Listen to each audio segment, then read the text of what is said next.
అపోస్తల కార్యములు 2వ అధ్యాయము వెరీ వెరీ ఇంపార్టెంట్ వాక్యము, మనందరికీ తెలిసినటువంటి వచనము. అపోస్తల కార్యములు 2వ అధ్యాయము 17వ వచనము చదవలసిందిగా మీకు తెలియజేస్తున్నాను. అంత్య దినములందు నేను మనుషులందరి మీద నా ఆత్మను కుమ్మరించెదను, మీ కుమారులను మీ కుమార్తెలను ప్రవచించెదరు, మీ యవనులకు దర్శనములు కలుగును, మీ వృద్ధులు కలలు కందురు. ఆ దినములలో నా దాసుల మీదను నా దాసురాళ్ళ మీదను నా ఆత్మను కుమ్మరించెదను కనుక వారు ప్రవచించెదరు. ప్రైజ్ ది లార్డ్, హల్లెలూయా.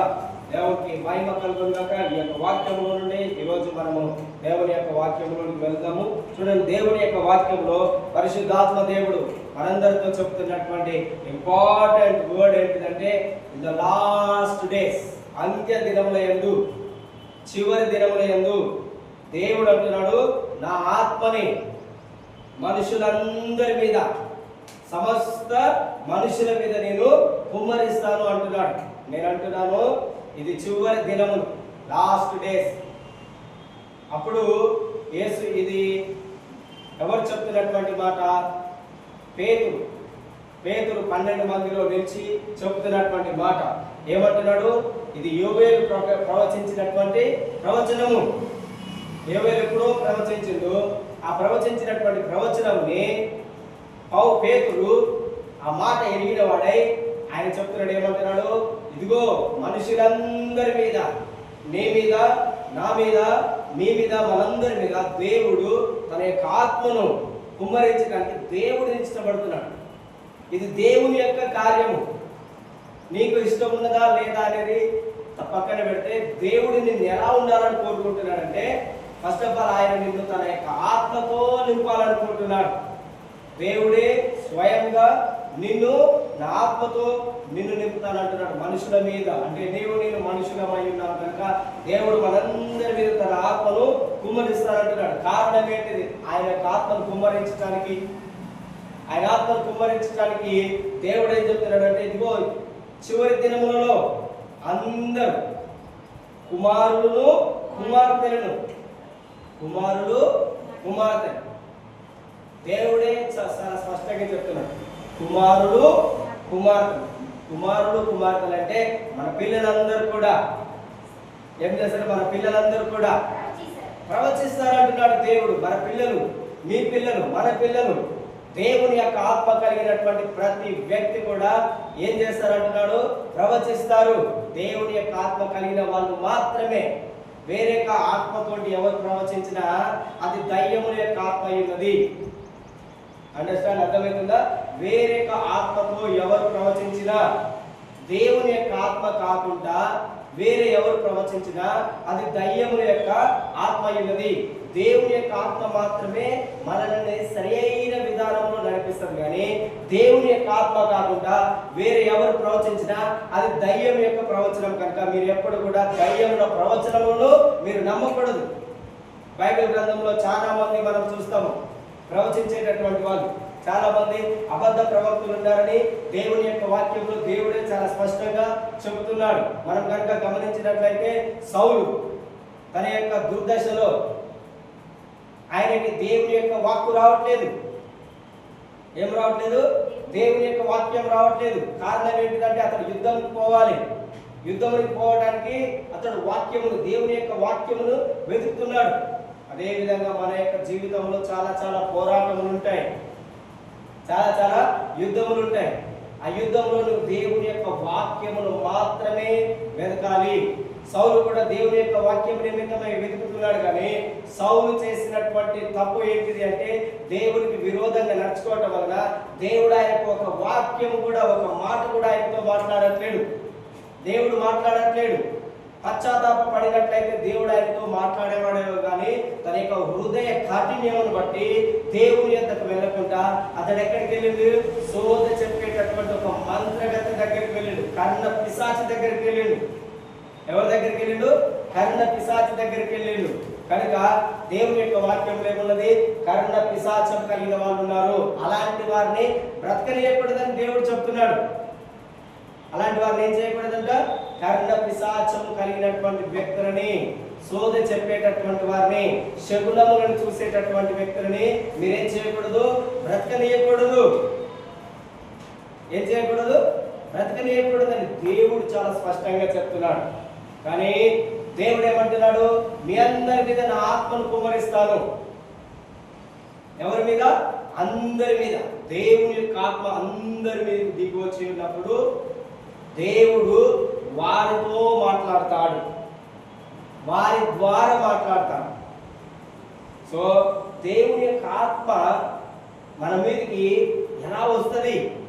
దేవుని యొక్క వాక్యంలో మనం గమనించినట్లయితే అపోస్తల కార్యంలో 1వ అధ్యాయం చూడండి, 8వ వచనం.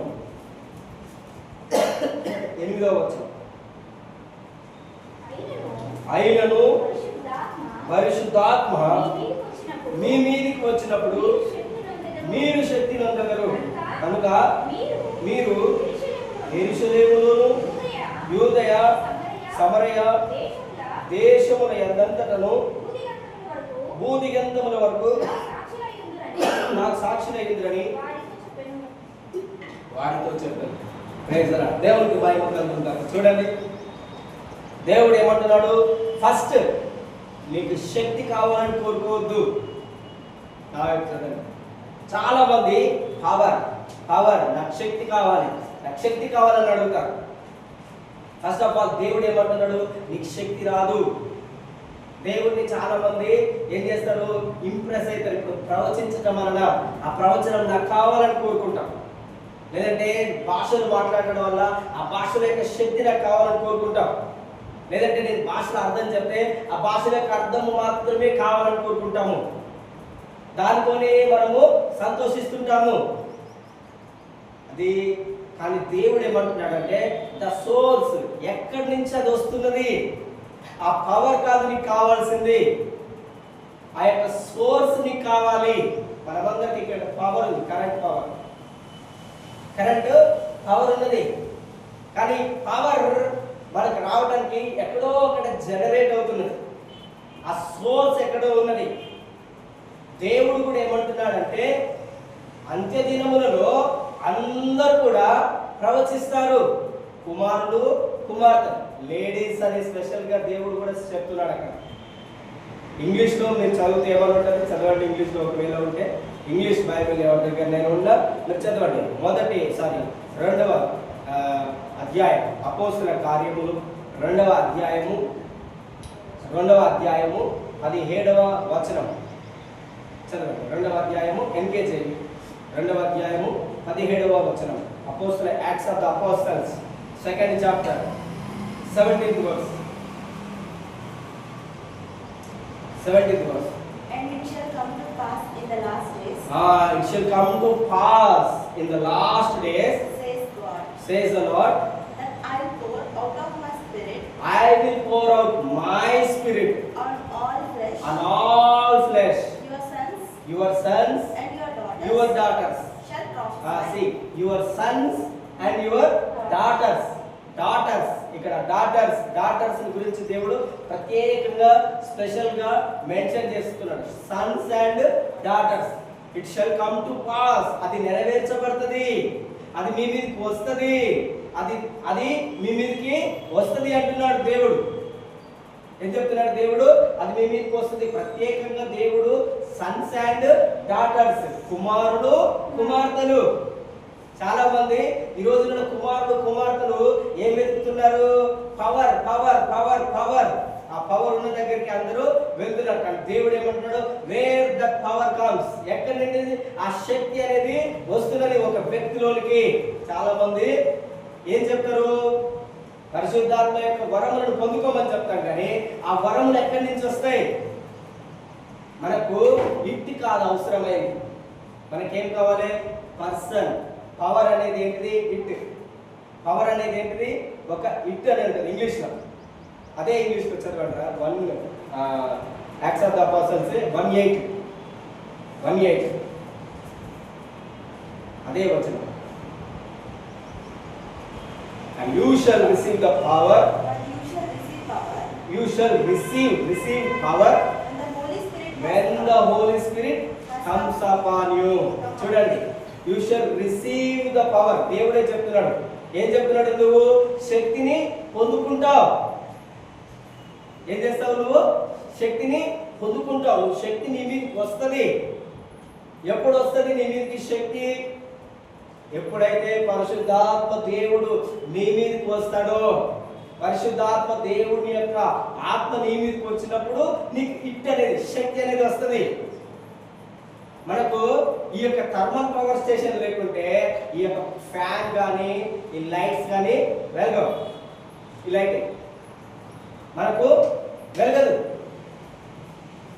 ఏం కాదు, వెలగదు. ఏం లేకుంటే, పవర్ లేకపోతే. అదేవిధంగా మన లైఫ్లో పవర్ లేకపోతే మనం వెలగము. మన లైఫ్లో ఏం లేకుంటే వెలగము? పవర్. ఎవరా పవర్? ఎవరా వెలుగు? యేసుక్రీస్తే. దేవుడు ఏమంటున్నాడు? నేను వెలుగై ఉన్నాను ఈ లోకంలోనికి. ఈ లోకానికి నేను ఏమై ఉన్నాను? వెలుగునై ఉన్నాను. వెలుగు నీలో లేకపోతే నువ్వేమవుతావు? చీకటి. దేవుడు ఏమనుకుంటున్నాడు? నువ్వు చీకటిగా ఉండడం ఆయనకు ఇష్టం లేదు. ఏం లేదు దేవుడికి. ఎలా ఉండడము? నువ్వు చీకటిగా, నువ్వు బలహీనుడవుగా, నువ్వు బలహీనము కలిగిన వ్యక్తిగా ఈ లోకంలో ఉండడానికి దేవుడికి ఇష్టం లేదు. కనుకనే దేవుడు ఏం చెప్తున్నాడు? నేను ఈ లోకంలో వెలుగై ఉన్నాను, ఆ వెలుగును నేను నీకు ఇస్తాను. నువ్వు ఆ వెలుగు నీలోకి వచ్చినప్పుడు నువ్వు ఈ లోకంలో వెలుగుగా ఉంటావు.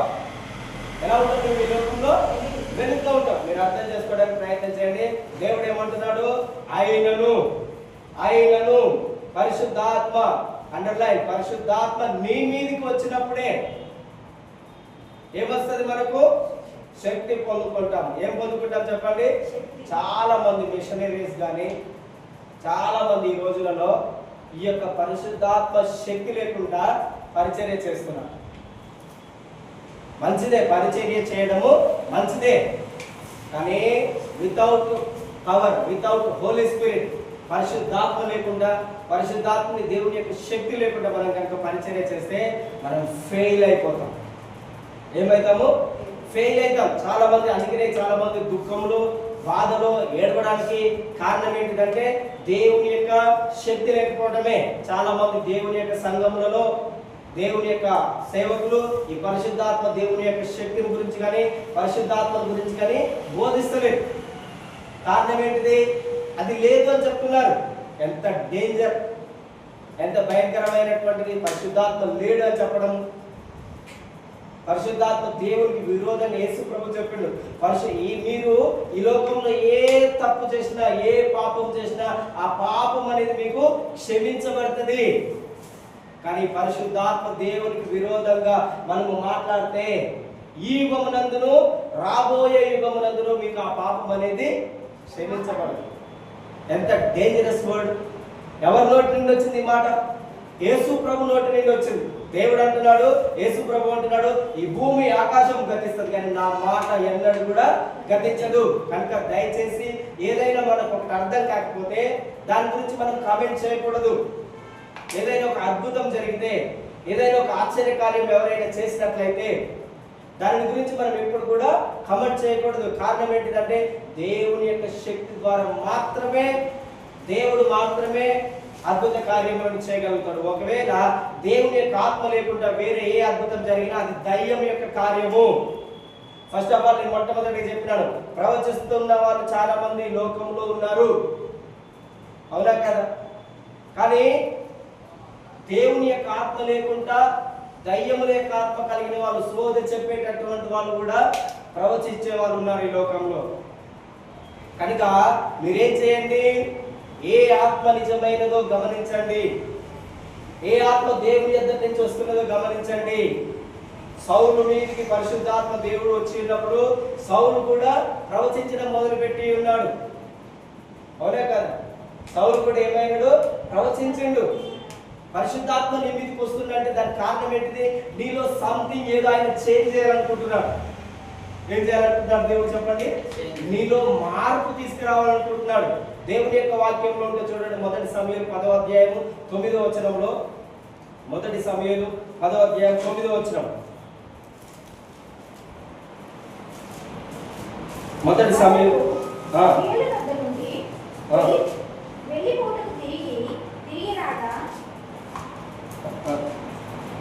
ఎన్నో వచనం చదువుకుంటా. 10వ అధ్యాయం 6వ వచనం. యెహోవా ఆత్మ నీ మీదికి వచ్చును, బలముగా దిగి వచ్చును, నువ్వు వారితో కలిసి ప్రకటన చేయుచుండగా నీకు క్రొత్త మనసు వస్తుంది. హల్లెలూయా. చాలు చూడండి, నా వైపు చూడండి. See, when the Holy Spirit, పరిశుద్ధాత్మ దేవుడు నీ మీదకి వచ్చినప్పుడు దేవుడు ఏమంటున్నాడు? నీకు నూతన మనసు, క్రొత్త మనసు వస్తుంది. ఓల్డ్ మనసు వెళ్ళిపోతుంది, ఓల్డ్ థాట్స్ వెళ్ళిపోతాయి, ఓల్డ్ నేచర్ వెళ్ళిపోతుంది, నీ పాత స్వభావం అంతా తొలగిపోతుంది. దేవుడే నీలోకి వచ్చి ఆయన పని చేస్తుంటాడు అన్నమాట. అప్పుడు నువ్వేం చేస్తావు? దేవుడు ఏమన్నాడు? అప్పుడు నువ్వు ప్రవచించడం మొదలు పెడతావు. అప్పుడు నీవు కాదు మాట్లాడేది, నీలో క్రొత్త మనసు వచ్చింది కనుక దేవుడే నీలో ఉండి మాట్లాడతాడు, దేవుడే నీలో ఉండి కార్యములను చేస్తాడు. ఎవరు? పరిశుద్ధాత్మ దేవుడు. ఎందుకు? కారణం ఏంటిదంటే పరిశుద్ధాత్మ నీ మీదకి వచ్చినప్పుడు నువ్వేం పొందుకుంటున్నావు? చెప్పండి, ఏం పొందుకుంటున్నావు? శక్తి. పరిశుద్ధాత్మ దేవుడు నీ మీదకి వచ్చిందంటే ఆటోమేటిక్ ఆయన యొక్క పవర్ నీలోకి వస్తుంది. కనుక మనము పవర్ని కాదు చూడాల్సింది, ఏం చూడాలి? మనలో ఉన్న పరిశుద్ధాత్మ దేవుడిని చూడాలి. దేవా, పరిశుద్ధాత్మ దేవుడా, నువ్వు నాలో ఉన్నా, నన్ను నింపి ఉన్నా, నీ ఆత్మ చేత నన్ను నింపి ఉన్నావని మనం చెప్పాలి అన్నప్పుడు. దేవుని యొక్క వాక్యంలో ఎఫెసీయులకు రాసిన పత్రిక 1వ అధ్యాయము చూడండి, 1వ అధ్యాయము 21వ వచనం 22వ వచనం. ఎఫెసీయులకు రాసిన పత్రిక 1వ అధ్యాయము 22, 23 వచనము. మరియు సమస్తమును ఆయన పాదముల క్రింద ఉంచి సమస్తము పైని ఆయనను సంఘమునకు శిరస్సుగా నియమించెను. ఆ సంఘము ఆయన శరీరము. సమస్తమును పూర్తిగా నింపుచున్నవాని సంపూర్ణత అయి ఉన్నది. ఆమేన్, హల్లెలూయా. చూడండి, దేవుని యొక్క వాక్యంలో ఏమంటున్నాడు? సమస్తమును ఆయన పాదముల క్రింద ఉంచి. ఎవరి పాదముల క్రింద? చెప్పండి, ఎవరి పాదముల క్రింద ఉన్నది? సమస్తము. సమస్తము చెప్పండి, సమస్తం ఎవరి పాదముల క్రింద ఉన్నది? ఎవరి పాదముల క్రింద? దేవుని యొక్క పాదముల క్రింద ఏమున్నది? సమస్తమును. సమస్తం అంటే ఏమనుకుంటున్నారు మీరు? సమస్తం అంటే ఏమనుకుంటున్నారంటే చూడండి, అదే అధ్యాయంలో మనము చదవండి 20వ వచనం నుంచి. ఆయన ఆ బలాతిశయము చేత క్రీస్తును మృతులలో నుండి లేపి సమస్తమైన ఆధిపత్యము కంటేను, అధికారము కంటేను, శక్తి కంటేను, ప్రభుత్వం కంటేను ఈ యుగమునందు మాత్రమే గాక రాబో యుగమునందును పేరు పొందిన ప్రతి నామము కంటేను ఎంతో హెచ్చుగా పరలోకమందును ఆయనను తన కుడి పార్శ్వమున కూర్చుండబెట్టుకొని ఉన్నాడు. హల్లెలూయా. సమస్తమును ఎవరి పాదముల క్రింద ఉన్నది? అందరూ చెప్పండి, సమస్తమును ఎవరి పాదముల క్రింద ఉన్నది? యేసు ప్రభు పాదముల క్రింద ఉన్నది. ఏంటి ఆయన పాదముల క్రింద ఉన్నాయి అంటే, ఆయన మరణమును జయించి, ఏం జయించిండు? అందరూ చెప్పండి, ఏం జయించిండు? మరణమును జయించి తిరిగి లేచుట వలన ఆయన ఏం చేసిండు? సమస్తమైన అండర్లైన్, సమస్తమైన ఆధిపత్యము కంటేను, రెండవది సమస్తమైన ఆధిపత్యము కంటేను, అధికారుల కంటేను, ప్రభుత్వము కంటేను, ఇంకా శక్తి కంటేను. ఈ లోకంలో ఏముంటాయి? శక్తులు ఉంటాయి, అంధకార శక్తులు ఉంటాయి, దురాత్మ శక్తులు ఉంటాయి, దయ్యం యొక్క శక్తులు ఉంటాయి, తెలుసు కదా. ప్రధానులు, అది సమస్తమైన ఆధిపత్యం కంటే అంటే అర్థం ఏంటంటే ప్రధానులు, తర్వాతకి అధికారులు, తర్వాతకి శక్తిమంతులు, తర్వాతకి దేవుని యొక్క వాక్యంలో ఏముంది? ప్రభుత్వము కంటేను, తర్వాతకి ఈ యుగమునందు మాత్రమే కాదు, రాబో యుగమందును. రాబో యుగం అంటే ఎక్కడ చెప్పండి? చెప్పండి, రాబో యుగం అంటే ఎక్కడ? ఇప్పుడు ఈ యుగం అంటే పౌలు రాస్తున్నప్పుడు అక్కడ ఉన్నటువంటి యుగములో ఉన్న దురాత్మ శక్తులు, దయ్యం యొక్క శక్తులు, వాటి పేర్లన్నింటినీ యాడ్ చేసి రాబోయే యుగములో కొన్ని రకరకములైన రోగములు వచ్చినాయి. పౌలు రాసినప్పుడు కరోనా రోగం ఉందా? లేదు. ఇంకే రోగములు వచ్చినాయి కొత్తగా? రకరకములైనటువంటి బలహీనతలు. ఇప్పుడు ఆ రోజులలో హెపటైటిస్ అట్లాంటి, హెమరాయిడ్స్ అట్లాంటి రోగములు ఉన్నాయా?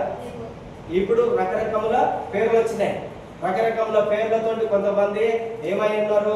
దయ్యములుగా మారిపోతున్నారు. దేవుడు అంటున్నాడు, వాటన్నిటికంటే, ఆ శక్తులన్నిటికంటే, ఆ దయ్యములన్నిటికంటే, ఆ దురాత్మలన్నిటికంటే, ఆకాశ మండలంలో ఉన్న సమస్తమైన దయ్యములన్నిటికంటే ఆయనని దేవుడు ఏం చేసిండు? ఎంతో హెచ్చుగా పరలోకములకు ఆయన హెచ్చించి దేవుడు ఏమంటున్నాడు? సమస్తమును. ఏంటి సమస్తమును? ఏంటి చెప్పండి? సమస్తం ఏంటి? ఇప్పుడు మనం చెప్పినటువంటి సమస్తము, ఆధిపత్యము కంటేను, ప్రధానుల కంటేను. ప్రధానులు అంటే లోకంలో ఉండే ప్రధానులు కాదు, లోకంలో ఉండే ప్రధానులు కాదు. ఈ ప్రధానులు ఎవరు? దయ్యములు, సాతాను. ఎవరు? సాతాను. ఆ ప్రధానులను, అధికారులను, శక్తులను, ప్రభుత్వమును ఈ యుగమునందు మాత్రమే కాదు, రాబోయే యుగములో ఉన్న ప్రతి పేరును అన్నిటిని దేవుడు ఏం చేశాడు? ఆయన పాదముల క్రింద ఉంచుకొని ఉన్నాడు. హల్లెలూయా. ఎవరి పాదముల కింద ఉన్నాయి? చెప్పండి, ఎవరి పాదముల క్రింద ఉన్నాయి? యేసు ప్రభు యొక్క పాదముల క్రింద ఏమున్నాయి? సమస్తమును ఉన్నాయి. అప్పుడు చెప్పి ఏమంటున్నాడు? సమస్తము పైని ఆయనను శిరస్సుగా నియమించి ఉన్నాడు. హల్లెలూయా. గట్టిగా చెప్పండి, గట్టిగా హల్లెలూయా. దేవుడు ఏం చేస్తున్నాడు? అర్థం చేసుకోవడానికి ప్రయత్నం చేయండి. నా వైపు చూడండి, ఇంపార్టెంట్. ఈరోజు మీ మీదకి నేను నూనెతో అభిషేకిస్తాను. పరిశుద్ధాత్మ దేవుని యొక్క శక్తిని మీరు పొందుకుంటారు. నేనేం చెప్పినాను? యేసు ప్రభువు పరలోకములోనికి కూర్చుండబెట్టబడిన తర్వాత ఆయన అన్నిటి మరణమును జయించింది. ఈ లోకములోనికి మరణమును తీసుకొచ్చేది ఏంటిది? సాతాను. యేసు ప్రభు ఏమంటున్నాడు? తిరిగి లేచి, ఓ మరణమా నీ ముల్లెక్కడా? ఈ రోజులో అందరూ మరణం అంటే భయపడుతుంటారు, అవునా కదా? యేసు ప్రభు మరణముని చాలా మందిని వెంటాడుతుంటారు, కానీ యేసు ప్రభు మాత్రం మరణం వెనకాల పరిగెత్తింది కదా. యేసు ప్రభు మరణం వెనకాల పరిగెత్తి, ఓ మరణమా, ఈ లోకంలో ఉన్న ప్రతి ఒక్కరి మరణం ఆయన మీద వేసుకొని యేసు ప్రభు ఏమంటున్నాడు? మరణమును జయించి మృతులలో నుండి లేచి అప్పుడు అంటున్నాడు ఆయన, ఓ మరణమా నీ ముల్లెక్కడా? ఓ మరణమా నీ ముల్లెక్కడా? మరణము విజయమందు మృంగివేయబడింది. హల్లెలూయా. ఎవరు తీసుకొచ్చినారు మరణం ఈ లోకంలోనికి?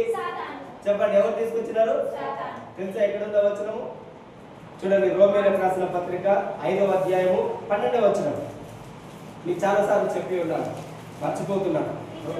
ఇట్లుండగా ఒక మనిషిని ద్వారా పాపము ద్వారా మరణమును ఈ లోకములోనికి ఎలాగో ప్రవేశించునో అలాగుననే మనుషులందరూ పాపము చేసినందున మరణమందరికీ సంప్రాప్తమాయను. హల్లెలూయా. మరణం ఎలా లోకంలోనికి వచ్చింది? ఒక మనుషుని యొక్క పాపం ద్వారా. ఆ మనుషుడు పాపములో ఎలా పడిపోయినాడు? అపవిత్రాత్మ, దయ్యము, సాతాను అతని దగ్గరకు వచ్చి ఆ మనుషునికి సాతాను ప్రేరేపించటం వలన అతడు దేవునికి అవిధేయుడైపోయి అవిధేయత వలన పాపం వచ్చింది. పాపము ద్వారా ఈ లోకంలో ఇంకేమొచ్చింది? మరణం వచ్చింది. ఏమొచ్చింది? ఈ లోకంలోనికి మరణం వచ్చింది. ఆ మరణమును జయించడానికి, ఆ మరణమును తీసివేయడానికి పరలోకము నుండి యేసు ప్రభు దిగి వచ్చి ఉన్నాడు. ఏ మనిషి వలన మరణమును జయించడము వీలు కావట్లేదు. జీవితకాలం అంతా కూడా మరణ భయంతో ఉంటున్నారు. ఎలా ఉంటున్నారు జీవితకాలం అంతా? ఎవరికైనా రోగం వచ్చిందంటే గడగడ వణికిపోతారు. కరోనా సమయంలో ఎంత వణికిపోయినారు? కరోనా అంటే గడగడ వణికిపోయినారు. మరణ భయం. ఎవరికైనా అనారోగ్యం వచ్చి హాస్పిటల్లో పడిందంటే మరణ భయం. మరణము దేవుడు ఏమంటున్నాడు? మరణము ప్రతి ఒక్కరికి వస్తుంది. కారణం ఏంటిది? ఒక మనుషుడు చేసినటువంటి పాపము వలన ఆ పాపము రక్తము మనుషులందరిలోనికి సంప్రాప్తమైంది. ఆ రక్తం ఏం చేస్తుంది? మనుషులందరిలో ఉన్నది కనుక ఆ రక్తము ఇది ఒక శాపము కనుక ఆ మరణం అందరికి వచ్చింది కనుక దేవుడు ఏమంటున్నాడు? ఈ శాపముని, ఈ మరణమును కొట్టివేయడానికి ఏ మనిషి వలన కావట్లేదు. ఆదాము అవ్వ నుండి పుట్టినటువంటి సంతానములో జన్మించినటువంటి ఏ వ్యక్తి వలన మరణము జయించుట చేత కావట్లేదు. అందుకనే ఏ మానవుని యొక్క ప్రేరేపణ లేకుండా పరిశుద్ధాత్మ వలన దేవుడు జన్మించి ఆ యొక్క మరణముని యేసు ప్రభు జయించి ఉన్నాడు. హల్లెలూయా, హల్లెలూయా. గట్టి చెప్పండి, హల్లెలూయా, హల్లెలూయా. యేసు ప్రభు ఏం చేసిండు? మరణముని ఏం చేసిండు? యేసయ్య జయించిండు. మరణముని జయించి ఇప్పుడు అంటున్నాడు, ఓ మరణమా నీ ముళ్ళు ఎక్కడా? ఓ మరణమా నీ విజయం ఎక్కడా? అది సిలువలో త్రొక్కివేయబడింది. మరణం అనేది యేసయ్య ఏం చేసిండు? రోగములను, వ్యాధులను, అపవిత్రాత్మలను, దయ్యములన్నిటిని జయించి సమస్తమును ఆయన పాదముల క్రింద ఉంచుకొని ఏమంటున్నాడు? యేసయ్య ఏమంటున్నాడు అంటే సమస్తమును ఆయన పాదముల క్రింద ఉంచి ఆయన సమస్తమైన వాటికి శిరస్సుగా మారి ఉన్నాడు. హల్లెలూయా, హల్లెలూయా. ఆ సమస్తము ఆయన యొక్క సంఘము. శరీరం ఏంటిది? ఆయన యొక్క సంఘం. యేసుక్రీస్తు అంటే శిరస్సు ఉంటుంది, శరీరం ఉంటుంది కదా. అవునా కదా? మనం చదివినది మళ్ళీ చదవండి. ఎఫెసీయులకు రాసిన పత్రిక 1వ అధ్యాయము 22వ వచనం. మరియు సమస్తమును ఆయన పాదముల క్రింద ఉంచి సమస్తముపైని ఆయనను సంఘమునకు శిరస్సుగా నియమించాడు. చూడండి, సమస్తముపైని, సమస్తము పైన అంటే అన్నిటికంటే పైన, అన్నిటికంటే పైన ఈ భూమిలో ఉన్న కనిపించని ఉంటాయి, కనిపించేవి ఉంటాయి తెలుసా? అవును, కనిపించేవి ఉన్నాయి, దృశ్యమైన ఉన్నవి, అదృశ్యమైనవి ఉన్నవి. మనమందరము దృశ్యమైన వాటి మీద కాదు, అదృశ్యమైన వాటి మీద మన యొక్క మనసు ఉంచాలి. దేని మీద మనసు ఉంచాలి? చెప్పండి, దేని మీద? మిమ్మల్ని పరిశుద్ధాత్మలోకి నడిపిస్తున్నాడు. మీరు అర్థం చేసుకోండి. మీకు అర్థం కావడానికి కొద్దిగా ఎక్స్ప్లెనేషన్ చేస్తున్నా. ఉట్టిగానే పరిశుద్ధాత్మ అంటే ఏవో అనుకోవడం కాదు. దృశ్యమైనవి ఉన్నవి. పౌలు ఏమంటాడు చూడండి, మొదటి 2వ కొరింథీ 4వ అధ్యాయము 17వ వచనం. 2వ కొరింథీ 4వ అధ్యాయము. మనము దృశ్యమైన వాటిని చూడక అదృశ్యమైన వాటిని నిదానించి చూచుచున్నాము కనుక క్షణమాత్రముందు మా చులకని శ్రమ మా కొరకు అంతకంతకు ఎక్కువగా నిత్యమైన మహిమ భారమును కలుగజేయుచున్నది. ఏలైనగా దృశ్యమైనవి అనిత్యములు, అదృశ్యమైనవి. ఆమేన్. పౌలు ఏమంటున్నాడు? దృశ్యమైనవి మనము చూడక. ఈ లోకంలో దృశ్యమైనవి చాలా ఉంటాయి. కొంతమందికి ఏదైనా చూస్తే అది నాకు కావాలనిపిస్తుంటది, అది నాకు కావాలంటే, ఇది నాకు అన్ని దృశ్యమైనవి కనిపించే అన్ని మనుషుడు ఏం కోరుకుంటాడు? నాకు కావాలి, నాకు కావాలని కోరుకుంటాడు. పౌలు ఏమంటున్నాడు? దృశ్యమైనవి ఏమంటున్నాడు? అనిత్యములు. నీకు ఏదైతే కనిపిస్తుందో, నీ శ్రమ, నీ దుఃఖము, నీ వేదన, నీ ఇబ్బంది ఏదైతే కనిపిస్తుందో అది పౌలు ఏమంటున్నాడు? దేవుడు ఏమంటున్నాడు? కొద్ది కాలమే, అనిత్యములు. నిత్యం ఉండేది కాదండి నీ జీవితంలో. ఎల్లప్పుడూ నీతో ట్రావెల్ చేయదు, ఎల్లప్పుడూ నీతో పాటు కలిసి రాదు. యేసు ప్రభు యొక్క మరణముని ఆయన జీవితకాలం భరించిందా? ఎన్ని రోజులు ఉన్నాడు ఆయన మరణంలో? ఎన్ని రోజులు చెప్పండి? 3 days లో కూడా మరణంలో లేడు. ఆయనని సమాధి చేసిందంటే, కానీ మరణంలో లేడైనా. ఆయన చనిపోయిన ఆత్మల యొద్దకు వెళ్ళి, చనిపోయిన పరదేశంలో చనిపోయిన ఆత్మలు ఉంటాయని మనకు తెలుసు కదా. యేసు ప్రభు పునరుద్ధానం కాకముందుకు చనిపోయిన వారి యొక్క ఆత్మలన్నీ ఎక్కడున్నాయి? పరదేశం. ఎక్కడున్నాయి చెప్పండి? యేసు ప్రభు తిరిగి లేవక మునుపు పరదేశంలో పరిశుద్ధుల యొక్క ఆత్మలన్నీ ఎక్కడున్నాయి? పరదేశంలో. అదే విధంగా పరిశుద్ధులు కాకుండా లోకములో దేవుడు చెప్పినట్టు నడుచుకున్న వాళ్ళ యొక్క ఆత్మలన్నీ పాతాళంలో ఉన్నాయి. పాతాళంలో ఉన్నాయి. అందుకనే యేసు ప్రభు మరణించి సమాధిలో పెట్టబడినప్పుడు ఆయన పరదేశంలోనికి వెళ్ళిండు. అదే విధంగా పాతాళంలోనికి వెళ్ళి వారికి సువార్తను ప్రకటించింది. ఏం చేసింది యేసయ్య? సువార్తను ప్రకటించి ఆ తర్వాతకి సువార్తను అంగీకరించిన వాళ్ళు, పాతాళంలో ఉన్న వాళ్ళు, అదే విధంగా పరదేశంలో ఉన్న వాళ్ళు ఆయనతో పాటు పరలోకంలోనికి కొనిపోబడ్డారు. హల్లెలూయా, అంటే చెప్పండి హల్లెలూయా, హల్లెలూయా. సో మరణము ఆయనకు భయం లేదు. మరణంలో ఆయనకు అసలు మరణం అంటే ఆయన మీద ప్రభుత్వం చేయట్లేదు. మరణం అంటే ఏంటిది? అపవాదం. మరణం అంటే ఎవరు చెప్పండి? మరణం అంటే సాతాను. యేసు ప్రభు ఏమన్నాడు? ఈ లోక అధికారిని వస్తున్నాడు, వారితో నాకు సంబంధం ఏమీ లేదు. చూడండి యోహాను సువార్త 12వ అధ్యాయము, యోహాను సువార్త 14వ అధ్యాయము 30వ వచనం. యోహాను సువార్త 14:30. ఇకను మీతో విస్తరించి మాట్లాడను, ఈ లోకాధికారి వచ్చుచున్నాడు, నాతో వారికి సంబంధమేమీ నథింగ్. ఏమంటున్నాడు యేసయ్య? ఈ లోకాధికారి, చెప్పండి అందరు చూడండి, ఈ లోకాధికారి వస్తున్నాడు, ఈస్ కమింగ్. మనమందరము సైతాను అక్కడున్నది ఇక్కడున్నది ఏమంటే ఏమవుతాం? కడకడక్కడక్కడ వరకు అమ్మ సైతానికి అంత శక్తి ఉన్నది. సాతాను ఎవరు? యేసు ప్రభు సృష్టించిన దేవదూతలలో ఒక దేవదూత. ఈ రోజులలో చాలా మంది క్రైస్తవులు దేవుని కంటే ఎక్కువగా సైతానికి భయపడుతున్నారు. దేవుడు సృష్టించినటువంటి ఒక ధరాత్మకి అంతగానే గడగడలాడిపోతున్నారు. దేవుడు గొప్పనా? ఎవరిని గొప్ప చేస్తున్నావు? ఎవరిని కనపరుస్తున్నావు? ఎవరిని కనపరుస్తున్నావు మనం? అందుకే యేసు ప్రభు ఏమంటున్నాడు? ఈ లోక అధికారి, ఈ లోకాన్ని పరిపాలించేటటువంటి అధికారి. ఇప్పుడైతే సమస్తం యేసయ్య పరిపాలిస్తున్నాడు. యేసు ప్రభు మరణించక ముందుకు అంటున్నాడు ఆయన, ఈ లోకాధికారి వచ్చుచున్నాడు, వారితో నాకు సంబంధమేమీ లేదు. ఏమైనా డీలింగ్స్ ఉన్నాయా మీకు సైతాన్తో? మనం ఏదైనా అయితే ఎమ్మటే సైతాన్ అంట. ఎప్పుడు డీలింగ్ చేసుకున్నావు నువ్వు దాంతో? ఎప్పుడు బిజినెస్ చేసినారు? ఎప్పుడు బిజినెస్ చేసింది మనం? కానీ ఎలా చెప్తున్నారు? అదృశ్యమైన. ఎలా చెప్తున్నారు చూడండి. దేవుడు ఏమంటున్నాడు? దృశ్యమైనవి ఉన్నవి, అదృశ్యమైనది ఉన్నది. దేవుడిని ఎవరు చూడలేరు, కానీ అందరూ దేవుడు అంటారు. సాయితాన్ని ఎవరు చూడలేరు, కానీ అందరూ ఏం చెప్తారు? సాయితాన్ అంటారు. దేవుడు ఏమంటున్నాడు? దృశ్యమైన వాటిని చూడక అదృశ్యమైన వాటిని మీరు నిదానించి చూడండి. ఫోకస్, మీ ఏకాగ్రత దేని మీద ఉండాలి? అదృశ్యమైన దాని మీద. దేని మీద చెప్పండి? దేని మీద అందరు చెప్పండి. దేని మీద నీ యొక్క మనసు ఉండాలి?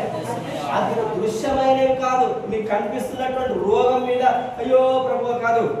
ఆ రోగం వెనకాల ఉన్నటువంటి ఒక దురాత్మ ఉంటుంది. ఆ సమస్య వెనకాల ఒక అపవిత్రాత్మ ఉంటుంది. ఆ అపవిత్రాత్మని జయించాలి నువ్వు. హల్లెలూయా, హల్లెలూయా. ఏం చేయాలి నువ్వు? జయించాలి. దేవుడు ఏమంటున్నాడు? సమస్తము పైని ఆయనను సంఘమునకు శిరస్సుగా నియమించి ఉన్నాడు. సంఘం అంటే చెప్పండి. సంఘం అంటే ప్రత్యేకింపబడినటువంటి వ్యక్తులు, సపరేట్గా ప్రత్యేకించబడి దేవుణ్ణి ఆరాధించడానికి మాత్రమే ఏర్పాటు చేయబడిన వారిని ఏమంటున్నాము? సంఘము. మనం ఏంటిది? సంఘం అంటే చర్చ్ కాదు. సంఘం అంటే మనము. సంఘం అంటే చర్చ్ కాదు. సంఘం అంటే మనుషులు. సంఘం అంటే ఏంటిది చెప్పండి? సంఘం అంటే చర్చ్ కాదు. సంఘం అంటే నీవు నేను దేవుని యొక్క సంఘమై ఉన్నాం. అందుకనే దేవుడు ఏమంటున్నాడు? సమస్తము పైని ఆయన సంఘమునకు శిరస్సుగా నియమించున్నాడు. నీకు శిరస్సు ఎవరు? నీకు శిరస్సు ఎవరు? చెప్పండి. నీకు శిరస్సు ఎవరు? సంఘానికి శిరస్సు ఎవరు? యేసు ప్రభు. సంఘమునకు శిరస్సు ఎవరు? సంఘమునకు శిరస్సు ఎవరు? గడ్డి యేసు ప్రభు పేరు. గడ్డి సంఘమునకు శిరస్సు ఎవరు? యేసు. సంఘమునకు శిరస్సు యేసు అయితే యేసు ప్రభు యొక్క శరీరములు యేసు ప్రభు యొక్క శిరస్సు ఎవరు? చెప్పండి. అది మీరు చెప్పడానికి ఎందుకు భయపడుతున్నాడు? వాక్యం తెలియట్లేదు, మీకు అర్థం కావట్లేదు, చదవట్లేదు. ఎవరైనా ఇంత మంచిగా చెప్పినా కూడా అర్థం చేసుకోవడానికి సంఘం అంటే ఎవరు? మనమన్నా. సంఘం అంటే ఏంటిది? మనం, నీవు. సంఘం అంటే చర్చి అంటే గోడలు కాదు. సంఘం అంటే గోడలు కాదు. గోడలలో ఏముండదు. నీవు నేను ఆరాధన చేస్తేనే ఈ గోడల మధ్యలో ఏదైనా జరుగుతుంది. నీవు నేను ఆరాధన చేస్తేనే ఏ స్థలంలోనైనా ఏదైనా జరుగుతుంది. నీవు లేకుండా ఈ యొక్క గోడలకు విలువ లేదు. దేవుని యొక్క వాక్యంలో ఉన్నది. బలిపీఠం గొప్పదా? బలిపీఠం మీద ఉన్నటువంటి అర్పణ గొప్పదా? ఏది గొప్పది అని అన్నాడు. అందుకనే దేవుడు ఏమంటున్నాడంటే సంఘము కాదు, 4 గోడలు కాదు, నీవు దేవుని యొక్క సంఘము. నీవు లేకుంటే ఈ యొక్క 4 గోడలకు విలువ లేదు. నీవు లేకుంటే ఈ యొక్క చర్చిలో విలువ లేదు. నువ్వు రాకపోతే సంఘంలో విలువ లేదు. మనకు పేరుకు చూపించుకోవడానికి మాత్రమే, దృశ్యమైనది కాదు. దృశ్యమైనది కాదు. నీవు సంఘంలోకి వస్తేనే. చాలా మంది రోగం వచ్చింది, బాధ వచ్చిందని ఇంటి దగ్గర ఉంటారు. ఇంటి దగ్గర ఉంటే రోగం పోతుందా? చెప్పండి, పోదు. మనకి ఏం కావాలి? ఏం కావాలి చెప్పండి. నేనేం చెప్తున్నాను? సంఘం అంటే ఎవరు? చెప్పండి. సంఘం అంటే ఎవరు? మళ్ళీ చెప్పండి. సంఘం అంటే మనం. సంఘమునకు శిరస్సు యేసు. సంఘమునకు శిరస్సు ఎవరు? యేసు. యేసు ప్రభు శిరస్సు అయితే మనం ఏమై ఉన్నాము? శరీరం. యేసు ప్రభు శిరస్సు అయితే మనం ఏమైనాం? ఇప్పుడు శిరస్సు వేరు, శరీరం వేరు వేరు ఉంటుందా? చెప్పండి. శిరస్సు వేరు, శరీరం. నా యొక్క శిరస్సు పక్కన పెట్టి కేవలం నా యొక్క శరీరం చూస్తే ఏమంటారు? ఏమంటారు చెప్పండి. ఈ రోజుల్లో చాలా మంది బ్లాక్ మ్యాజిక్, వైట్ మ్యాజిక్, ఏ మ్యాజిక్ తెలియదు. వాళ్ళు మ్యాజిక్ చేసి ఏం చేస్తారు? కళను పక్కన పెట్టేసి దానికి అందరూ ఎక్సైట్ అయిపోతారు. అదేంటిది? దయ్యం యొక్క క్రియ. అదేంటిది? అలాంటి షో చూసేస్తే మీరు దయ్యం యొక్క క్రియలను చూస్తున్నారు అన్నమాట. ఏం చూస్తున్నారు? దయ్యాలు చేసే వాటికి మీరు ఆకర్షించబడుతున్నారు. Very very dangerous.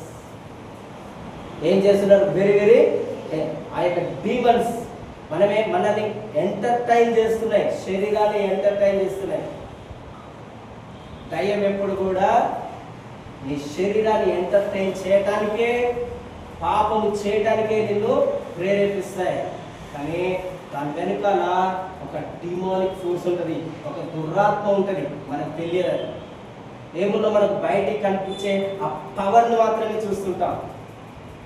మనకి బయట కనిపించే ఆ షో మాత్రమే చూస్తుంటాం. కానీ దాని వెనకాల ఉన్నటువంటి డీమన్స్ని మనం గమనించాం. దృశ్యమైనవి మాత్రం చూస్తున్నాం, కానీ దాని వెనకాల అదృశ్యమైనటువంటి ఫోర్స్ ఒకటి ఉన్నది, అదృశ్యమైనటువంటి శక్తి ఒకటి ఉన్నది. మీకు తెలుసా? చాలా మంది వీడియో గేమ్స్ ఆడి చిన్నపిల్లలు బ్లూ వేల్స్ అన్నారు, బ్లూ వేల్స్, ఇంకా ఫైర్ ఏంటిది, free fires, PUBG and blue వేల్ అనే ఒక గేమ్ చూసి ఎంతమంది చనిపోయారు తెలుసా? ఎంతోమంది చనిపోయారు తెలుసా? ఎవరి బిడ్డలు. బ్లూ వేల్ ఏం చేస్తుంది? ఆ గేమ్ ఆడుతున్నంతసేపు ఎంజాయ్మెంట్ ఇస్తుంది. ఒకనొక లాస్ట్ చివరి డే వస్తుంది. ఆ చివరి డే రోజు బ్లూ వేల్ ఏం చేస్తుంది? నువ్వు మిద్ద మీదకి రా. ఆ మిద్ద మీదకి వచ్చినప్పుడు ఇదిగో నేను నిన్ను సంపూర్ణంగా ఆవరిస్తా. అప్పుడు నువ్వేం చేయాలి? ఎవరు లేనప్పుడు మధ్యరాత్రి దురికేసేయాలి. అట్లా హైదరాబాద్లో, భారతదేశంలో, ప్రపంచ దేశాల్లో ఎంతోమంది ఈ గేమ్ వల్ల చనిపోయారు. కానీ వాళ్ళ డబ్బుల కోసం యవ్వన బిడ్డల యొక్క రక్తంలో బలి తీసుకున్నారు. ఏం చేసినారు? ఎవరి పిల్లల యొక్క రక్తం, బ్లడ్ సాక్రిఫైస్. దేని కొరకు? వాళ్ళ శక్తి పొందుకోవడానికి, వాళ్ళకి శక్తి రావడానికి, డబ్బులు రావడానికి. ఎంత డేంజరస్ సిచ్యువేషన్లో ఉంటున్నారు తెలుసా? పవర్ అని అడుగుతున్నారు. కానీ ఆ పవర్ వెనకాల దెర్ ఈస్ ఎ ఫోర్స్, ఒక శక్తి దాని వెనకాల ఉన్నది. అది ఎవ్వరు గమనించరు. మన పిల్లలు ఆటలాడుతుంటే అన్నీ చేస్తుంటారు. కారణం ఏంటిది? నువ్వు దృశ్యమైన దాన్ని చూస్తున్నావు, దాని వెనక అదృశ్యమైన ఒక ఫోర్స్ ఉన్నది. ఎవ్వరు చూస్తలేరు. ఈరోజు చాలా మంది తల్లిదండ్రులు చాలా తప్పు చేస్తున్నారు. ఇదే తమ చిన్న చిన్న బిడ్డలకి సెల్ ఫోన్ చేతులకి ఇచ్చి, రీసెంట్గా నేను ఒకటి విన్నా, ఎంత డేంజర్ భయంకరమైన పరిస్థితి అంటే, నేను విన్నా చిన్న బిడ్డలకి ఆడపిల్లలకి ఫోన్ ఇచ్చి 11 years పాపకి ఫోన్ ఇచ్చేసి వాళ్ళ ఆఫీసులకు వెళ్ళిపోతే ఆ చిన్న పిల్లకి ఏం తెలియక ఈ రోజులలో యూట్యూబ్లో కానీ అన్ని రకరకాల వీడియోస్ వేయబడతాయి. వ్యర్థమైన అన్ని యూట్యూబ్లో పోస్ట్ చేస్తే ఆ పిల్ల తెలియక ఏం చూసింది? పోర్నోగ్రఫీ వీడియోస్ చూసింది, అశ్లీల చిత్రాలు చూసింది. ఎంత డేంజర్, ఎంత భయంకరమైన సిచ్యువేషన్. ఆ పిల్ల యొక్క జీవితం తను ఏం చేసేది? పాడు చేసింది. దాని వెనకాల ఏమున్నది? ఒక దురాత్మ. అశ్లీల దృశ్యముల వెనకాల ఒక దురాత్మ ఉంటుంది. ఎవరైనా ఒక వ్యక్తి, మనము సాధారణంగా డ్రెస్ తీసేసి తిరగలుగుతామా జనుల మధ్య? లేదంటే హాఫ్ డ్రెస్ తోటే తిరగలుగుతామా? ఏముంటుంది మనకు? సిగ్గుపడుతుంటాం. కానీ వాళ్ళకు సిగ్గు లేకుండా ఎలా ప్రవర్తిస్తున్నారు? ఎవరిని వాళ్ళు మోటివేట్ చేస్తున్నారు? నువ్వు చేయలేని కార్యం వాళ్ళు చేస్తున్నారంటే వాళ్ళని ఎవరు ఫోర్స్ చేస్తున్నారు? ఎవరు చేస్తున్నారు వాళ్ళని? సంబడి, ఎవరో ఒకరు అదృశ్యంగా వారిని ఫోర్స్ చేస్తున్నారు. అందరూ అనుకుంటున్నారు డబ్బుల కోసం. నో, డబ్బుల కోసము కాదు. డబ్బులు నువ్వు ఎలానైనా సంపాదించుకుంటావు, కానీ దాని వెనుకల ఒక పెద్ద దురాత్మ ఉంటుంది. అలాంటి వాటిని మనం చూస్తున్నాం. అలాంటి వాటిని, దృశ్యమైన వాటిని మాత్రమే చూస్తున్నారు, కానీ వాటి వెనకాల అదృశ్యమైనవి. దేవుడు అంటున్నాడు దృశ్యమైనవి కొద్ది కాలమే. ఆ కొద్ది కాలం నువ్వు చూసి నీ శరీరంతో పాపం చేసేస్తావు. ఆ శరీరంతో ఏం చేస్తారు? పాపం. ఆ 11 సంవత్సరంలో పిల్లకి ఏం తెలియక శరీర కోరిక అధికమైపోయి ఏం చేసిందో, ఏ పాపం చేసిందో ఆ తల్లిదండ్రులు ఏడుస్తున్నారు. ఏం చేస్తున్నారు? చదువుకున్న వాళ్ళు, ఎడ్యుకేటెడ్ పీపుల్, తెలివి లేని వాళ్ళు కాదు. వాళ్ళకు తెలుసు ఫోన్ ఇస్తే ఏం వస్తుంది అనేది. కానీ ఎంత పాపములోనికి ఈ లోకము పడిపోతున్నది. దృశ్యమైనది చూడడానికి నీ శరీరముని అమ్ముకోవద్దు. అదృశ్యమైనటువంటివి నీ వెనకాల పనిచేస్తున్నాయి. ఏం చేస్తున్నాయి? అదృశ్యమైనవి. చెప్పండి, ఏం చేస్తున్నాయి? అదృశ్యమైనవి ఉన్నాయి. నీకు కనబడినటువంటివి ఉన్నాయి. నీకు కనిపించే వాటితో ఆనందిస్తున్నావు, కానీ వాటి వెనకాల ఏ అపాయము, ఏ దురాత్మ, ఏ నాశనము తీసుకొని వస్తుందో నీకు తెలియదు. మనం ఏమనుకుంటాం? Just show. ఏం చేస్తున్నాము? కేవలము ఇదొక షోనే, ఇదొకటి మాత్రమే, ఇదొక సినిమానే అని అనుకుంటాం. కానీ వాటిలో నుండి వచ్చేటటువంటి అపవిత్రాత్మలు నీ శరీరాన్ని, నీ కుటుంబాన్ని పాడు చేస్తున్నాయి అనేది మనకు తెలియకుండా ఉన్నది. దయ్యము ఏమున్నాయి? దయ్యములు. అందుకనే దేవుడు ఏమంటాడు? సమస్తమైన వాటిని నా పాదముల క్రింద ఉంచుకుని ఉన్నాను. దురాత్మలని, అపవిత్రాత్మలని, యవన బిడ్డలని, చిన్న బిడ్డలని, పెద్దవాళ్ళని పాడు చేస్తున్నటువంటి సమస్తమైన అపవిత్ర కార్యములు చేస్తున్న ఆ దురాత్మల, దయ్యం యొక్క శక్తులన్నీ నా పాదముల క్రింద ఉన్నాయి. హల్లెలూయా. ఏమంటున్నాడు దేవుడు? ఎవరి పాదముల క్రింద ఉన్నాయి? నా పాదముల క్రింద, యేసు ప్రభు పాదముల క్రింద అవన్నీ ఉన్నాయి. దేవుడు ఏమంటున్నాడు? నేను లేచి ఉన్నాను, లేచి సంఘముని, సమస్తము పైని సంఘమునకు నేను శిరస్సుగా ఉన్నాను. ఎవరు శిరస్సుగా ఉన్నారు? యేసు ప్రభు ఏమంటాడు? సంఘమునకు నేను శిరస్సుని. సంఘం అంటే మీరు, మీరు నా యొక్క శరీరం అయి ఉన్నారు. ఇప్పుడు ఆ దయ్యములన్నీ కూడా మీ పాదముల క్రింద ఉన్నాయని చెప్తున్నాడు దేవుడు. హల్లెలూయా. ఎవరి పాదముల క్రింద ఉన్నాయి? చెప్పండి, ఎవరి పాదముల క్రింద ఉన్నాయి? మీ పాదముల క్రింద ఉన్నాయి దయ్యములు. సంఘము అంటే మీరు. యేసు ప్రభు సంఘానికి శిరస్సు అంటే శిరస్సు లేకుండా శరీరం లేదు, శరీరం లేకుండా శిరస్సు లేదు. శిరస్సు వేరే, శరీరం వేరే ఎప్పుడు కూడా ఉండదు. శిరస్సు వేరు, శరీరం వేరుగా ఉంటే అది దురాత్మ కార్యం. ఏ కార్యం అది? చెప్పండి, ఇలాంటి చేసే వాళ్ళు ఎంతో మంది ఉన్నారు. దురాత్మలను చూస్తున్నారు మీరు. దురాత్మ కార్యంలో పశ్చాత్తాపడండి, క్షమించమని అడగండి. వాటికి ఆహ్వానాలు ఇచ్చినారు మీరు. అవి మీ జీవితంలో పాడు చేస్తున్నాయి, మనకు తెలియదు.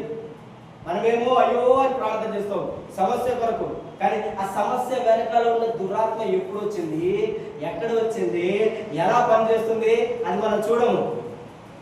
దాని రూట్ కాస్ మనకు తెలియట్లేదు. కానీ మనం ఏం చేస్తున్నాము, అరే ఈ రూట్ కాస్ని రూట్ని డీల్ చేయకుండా కేవలం కొమ్మలను మాత్రమే, రూట్ తోటి దాన్ని ఏం చేయాలి, వేర్లతో సహా దాన్ని ఏం చేయాలి, తీసేయాలి. కానీ మనం ఏం చేస్తున్నాము, ప్రార్థన చేస్తే ఆ కొమ్మలను మాత్రమే, చర్చికి ఆదివారం చర్చికి వస్తే పాస్టర్ గారు మీకు కనిపించే రోగంలో ఉన్నటువంటి ఆ రోగమును మాత్రమే గద్దిస్తున్నారు, కానీ ఆ రోగమును తీసుకొచ్చినటువంటి దయ్యం ఒకటి ఉన్నది, దాని యొక్క వేరు ఒకటి ఉన్నది. ఆ వేరు మొత్తము తీసేస్తేనే అది మన జీవితంలో నుండి, మన కుటుంబంలో నుండి, మన వ్యక్తిగత జీవితంలో నుండి సంపూర్ణంగా వెళ్ళిపోతుంది. హల్లెలూయా, హల్లెలూయా, హల్లెలూయా, హల్లెలూయా. అలా వెళ్ళిపోవాలంటే నీ వలన కాదు, నా వలన కాదు, అవన్నీ వెళ్ళిపోవాలంటే దేవుడు ఏమంటున్నాడు, సంఘము నా యొక్క శరీరము, నేను వాటన్నిటిని జయించి అవన్నీ నా పాదముల కింద ఉన్నాయి. ఓ సంఘమా, దేవుడు చెప్తున్నాడు, సాతానుడు నిన్ను పాడు చేస్తున్న అపవిత్రాత్మ దయ్యం కార్యములన్నీ నీ పాదముల కింద ఉన్నాయి. నువ్వు దాని చేతిలో విక్టిమ్గా, దాని యొక్క చేతిలో ఒక బాధితురాలుగా నువ్వు ఉండకూడదు. నీవు దాన్ని బాధించాలి. ఎంతమంది ఈ రోజు చెప్తారు, నన్ను ఈ రోగం బాధిస్తుంది, వీళ్ళు బాధిస్తున్నారు, ఈ సమస్య నన్ను వెంటాడుతున్నది అని. కారణం ఏంటిదో తెలుసా, క్రైస్తవుడివే కానీ నేను రోగములు సమస్యలు ఎందుకు వెంటాడుతున్నాయి? ఎందుకు? పవర్ లేకపోవడం వలన. ఒక మాంత్రికుడు నిన్ను బాధిస్తున్నాడు, ఒక హింసిస్తున్నాడు, కారణం ఏంటిది? నీలో శక్తి లేకపోవడం వలన. ఒక దురాత్మ నిన్ను పీడిస్తున్నది, కారణం ఏంటిది? నిన్ను పీడించడానికి నీలో శక్తి లేనందువలన. శక్తి నీలో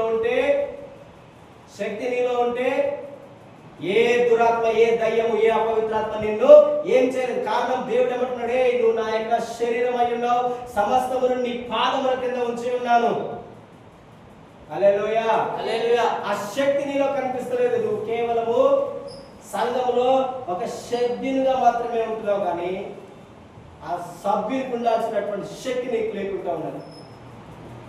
ఏం లేదు చెప్పండి, శక్తి లేదు. ఈ లోకంలో చాలా మంది శక్తి కొరకు ఎన్నో త్యాగాలు చేస్తున్నారు. ఏం చేస్తున్నారు? వేలని చెల్లిస్తున్నారు. కొంతమంది రక్తముని సాక్రిఫైస్ చేస్తున్నారు పవర్ కొరకు. మీకు తెలుసా? పవర్స్ కొరకు ఏం చేస్తున్నారు? బ్లడ్ షెడ్ చేస్తున్నారు, నిరపరాధి రక్తముని చిందిస్తున్నారు. యేసు ప్రభు నీ కొరకు, నా కొరకు శక్తి పొందుకోవడానికి ఆయన తన స్వరక్తముని చిందించండు. ఏం చేసింది యేసయ్య నీ కొరకు? నీవు శక్తిమంతుడుగా ఉండాలని, నీవు బలవంతుడిగా ఉండాలని యేసు ప్రభు నీ కొరకు తన స్వరక్తమును చిందించి ఉన్నాడు. ఆయన ఇచ్చిన రక్తపు శక్తి చేత నువ్వు ఏం చేయాలి? దయ్యములను జయించాలి. హల్లెలూయా, హల్లెలూయా, గట్టిగా పడండి. హల్లెలూయా, హల్లెలూయా. ఈరోజు దేవుడు ఏమంటున్నాడు? ఏం చెప్తున్నాడు? అయినను పరిశుద్ధాత్మ మీ మీదకి వచ్చినప్పుడు మీరు శక్తి. చాలా మంది ఈ శక్తి కొరకు వేరే వాటిని ఆశ్రయిస్తున్నారు. ఒక వ్యక్తి ఉన్నాడు అపోస్తల కార్యంలో 8వ అధ్యాయంలో ఒక వ్యక్తి మనకు కనిపిస్తాడు. సీమోను అనే గారడివాడు. అవునా కాదు? కనిపిస్తాడా? సీమోను అంటే పేరు, గారడివాడు అంటే మాంత్రికుడు. ఏం పేరు? ఎవరు? గారడీలు చేసేటటువంటి వాడు. అందరూ ఆ సమరయ పట్టణంలో అనుకుంటున్నాడు ఇతడే గొప్పవాడు, గొప్ప శక్తి అని అనుకుంటున్నారంట అందరూ. ఎప్పుడు? ఆ ప్రాంతంలోనికి ఒక దైవ సేవకుడు వెళ్ళినంత వరకు, ఆ గ్రామంలోనికి ఒక దేవుని యొక్క ఆత్మ కలిగినటువంటి వ్యక్తి వెళ్ళినంత వరకు, ఆ గ్రామంలో ఉన్నటువంటి వ్యక్తులందరూ కూడా ఇదిగో ఇతడే గొప్పవాడని చూస్తున్నారు. ఈ రోజులలో గ్రామంలో చాలా మంది ఎవరికైనా దయ్యములు, రోగములు పడితే వెంటనే ఆ గ్రామంలో ఎవరో ఒకరు ఉంటారు, ఎవరో ఒకరు వాళ్ళ దగ్గరికి వెళ్తున్నారు. గారడీలు చేసే వాళ్ళ దగ్గర, సోద చెప్పే వాళ్ళ దగ్గర. దురాత్మను పట్టిన వాళ్ళ దగ్గర వాళ్ళలో ఎన్ని దయ్యములు ఉంటాయో మీకు తెలుసా? ఒక్కొక్కరిలో ఎన్ని దయ్యాలు ఉంటాయో తెలుసా? ఆ దయ్యముల చేత వాళ్ళు ఇవన్నీ చేస్తుంటారు. దేవుని యొక్క ఆత్మ కాదది, దురాత్మ. ఏ ఆత్మ చెప్పండి? ఏ ఆత్మ చెప్పండి? ఏ ఆత్మది? దురాత్మ. మీకు ఇంత డీటెయిల్స్ గా చెప్తున్నాను, కారణము మీరు పరిశుద్ధాత్మని పొందుకోవాలి. ఆ గారడి కలిగినటువంటి వ్యక్తిని చూసి అందరూ ఓ ఇతడే గొప్పవాడు అనుకున్నారు. ఎప్పటి వరకు? ఆ గ్రామంలోనికి దేవుని యొక్క ఆత్మ కలిగినటువంటి ఫిలిప్పు రానంత వరకు. ఎప్పుడైతే ఫిలిప్పు వచ్చిందో, ఫిలిప్పు వచ్చినప్పుడు ఆ పట్టణంలో అపవిత్రాత్మలు పెద్ద పెద్ద కేకలు వేసుకుంటూ వెళ్ళిపోతున్నాయి. రోగములు పట్టిన వారు, దయ్యములు పట్టిన వారు పెద్ద పెద్ద కేకలు వేసుకుంటూ వెళ్ళిపోతున్నారు. కుంటి వాళ్ళు, పక్షవాయువు కలిగిన వాళ్ళు బాగుపడుతుంటే ఆయన చేయలేని కార్యములు, ఏ గారిడి వాడైతే చేయలేని కార్యములు, పరిశుద్ధాత్మ దేవుని యొక్క శక్తి వలన ఆ కార్యములు ఆ పట్టణంలో జరగగానే అందరూ కూడా తనని విడిచిపెట్టి వెళ్ళిపోయారు. ఎవరిని విడిచిపెట్టి వెళ్ళిపోయారు? గారడి చేస్తున్నటువంటి వ్యక్తిని ఏం చేసిర్రు? ఎవరు? ప్రజలందరూ ఎవరిని విడిచిపెట్టిరు? గారడి చేస్తున్నటువంటి వ్యక్తిని విడిచిపెట్టి ఎవరి యొద్దకు వస్తున్నారు? ఇప్పుడు అంతా దేవుని యొద్దకు వస్తున్నారు. ఎవరి యొద్దకు వస్తున్నారు? చెప్పండి. ఎవరి యొద్దకు వస్తున్నారు? అదే విధంగా నేను దేవుని యొక్క శక్తిని మనం కనపరిచినట్లయితే ఈ లోకమంతా దేవుని యొద్దకు వస్తుంది. ఆమేన్, హల్లెలూయా. ఈ రోజు దేవుణ్ణి దూషించడానికి, దేవుణ్ణి అవమానపరచడానికి కారణం ఏంటంటే నాలో నీలో దేవుని యొక్క శక్తి లేకపోవడమే. పరిశుద్ధాత్మ దేవుని యొక్క శక్తి మనలో లేకపోయినందువలన మనం ప్రూవ్ చేయలేకపోతున్నాం. నేను పరిశుద్ధాత్మ దేవుని యొక్క శక్తిని ప్రూవ్ చేయాలంటే పరిశుద్ధాత్మతోనే మనం నింపబడాలి, మరి వేరే ఆత్మతో కాదు. ఏ రోజైతే నువ్వు పరిశుద్ధాత్మ శక్తి కలిగి, మనం ఎవరికి ఛాలెంజ్ చేయని అవసరం లేదు. సీమోను ఎక్కడికి వెళ్ళి ఎవరికి ఛాలెంజ్ చేయలేడు. ఆయన రోగము కలిగిన వారిని చూసినాడు, దుఃఖంలో ఉన్న వారిని చూసినాడు, బాధల్లో ఉన్న వారిని చూసినాడు, కుంటి వారిని చూసినాడు, పక్షవాయువు కలిగిన వారిని చూసినాడు. వారి యొద్దకు వెళ్ళి వారిని బాగు చేయడం మొదలు పెట్టి అన్నాడు. హల్లెలూయా. వారిని ఏం చేయడం మొదలు పెట్టినాడు? బాగు చేయడం మొదలు పెట్టినాడు. ఆయనలో ఏమి లేదు, పరిశుద్ధాత్మ దేవుని యొక్క శక్తి తప్ప, పరిశుద్ధాత్మ దేవుడు తప్ప ఆయనలో ఏమి లేదు. ఆయన ఆ ఊరిలోకి వెళ్ళి ఉన్నాడు. బాగులేని వారిని చూసి కనికరపడ్డాడు. యేసు ప్రభు బాగులేని వ్యక్తులను చూసి ఏమైనాడు? ఆయన కనికరపడి వారిలో ఉన్న రోగములను బాగు చేసినాడు. అదే విధంగా ఈ రోజు మనం కూడా అదే విధంగా రోగములని, దయ్యములని, వ్యాధులని, సమస్యల చేత ఉన్న వారిని బాగుపరిచినట్లయితే యేసు ప్రభు దగ్గరికి అనేక మంది ప్రజలు కోకల్లలుగా వస్తారు. హల్లెలూయా. మనము ఎవరికి ఏం చెప్పనవసరం లేదు. దేవుని యొక్క కార్యములను దేవుని వారికి పరిచయం చేస్తే చాలు. ఈ రోజులలో చాలా మంది సువార్త మాత్రమే చెప్తున్నారు, కానీ ఆ సువార్తలో ఉన్న శక్తిని చూపించలేకపోతున్నారు. యేసు ప్రభు దగ్గరికి రండి, మిమ్మల్ని బాగు చేస్తారంటున్నారు, కానీ ఆ ఇమ్మీడియట్ గా బాగు చేయడం వాళ్ళకి కావాలి. యేసు ప్రభు ఎక్కడికి వెళ్ళి నా దగ్గర 10 రోజులైన తర్వాత నేను బాగు చేస్తాను ఎప్పుడైనా. యేసు ప్రభు ఎప్పుడైతే వెళ్ళిందో అప్పుడే వారికి స్వస్థత కలిగింది. అదేవిధంగా అపోస్తులు ఎక్కడికి వెళ్ళినా వాళ్ళకి రోగాలు ఉంటే ఇమ్మీడియట్ గా వారిని దేవుడు స్వస్థపరచుండు. వారు కాదు స్వస్థపరిచింది, వారిలో ఉన్న పరిశుద్ధాత్మ దేవుడు, వారిలో ఉన్న యేసుక్రీస్తు. హల్లెలూయా. ఎవరు వారిని బాగు చేసింది? చూడండి, వెంటనే ఆ సీమోను గారడి కలిగిన వ్యక్తి అందరు తనని విడిచిపోతే పరిగెత్తుకొని ఇప్పుడు ఫిలిప్పు దగ్గరకు వస్తున్నాడు. దేవుని యొక్క వాక్యంలో ఉంటే చూడండి, ఫిలిప్పుని ఎడబాయకుండా ఉన్నాడని ఉంటుంది దేవుని యొక్క వాక్యం. చదవండి, అపోస్తుల కార్యములు 8వ అధ్యాయము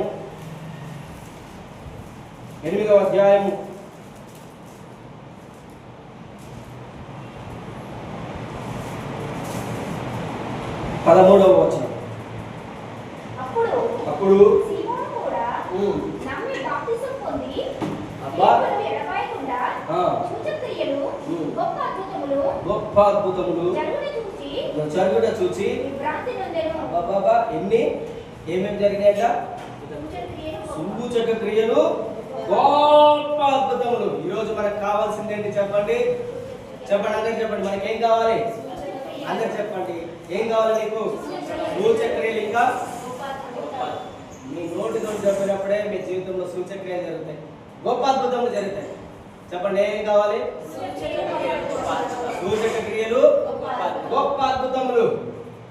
గొప్ప great things, not normal things. చిన్న చిన్నవి కాదు, చిన్న చిన్నవి కాదు.